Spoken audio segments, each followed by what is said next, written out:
pavasaris pats laikas prisiminti kurortinėse Lietuvos vietovėse įsikūrusias sanatorijas.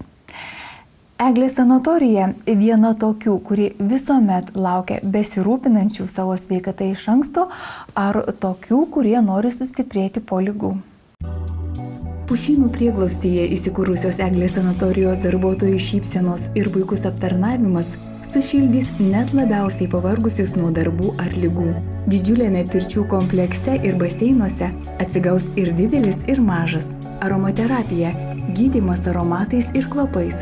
Moksliniais tyrimais nustatyta, kad aromaterapija gerina kraujo ir limfos apytaką, stiprina organizmo atsparumą ligoms.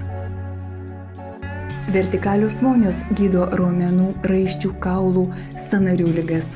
Viena efektyviausių procedūrų gydant Bechterevo ligą, osteochondrozę, diskogeninį radikulitą. Haloterapija – tai gydymas dirbtinai sukurtomis druskų kasyklų klimato sąlygomis. Dėl natrio chlorido aerozolio poveikio mažėja kvėpavimo takų ir odos alergizacijos laipsnis, palengvėja atsikosėjimas, sausas kosulys, dusulys.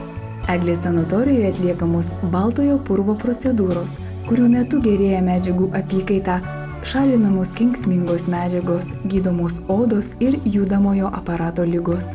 Durpinio purvo mase gydomos gleivinės, daromos aplikacijos ir purvo vonios, kurios organizmą veikia termiškai ir mechaniškai.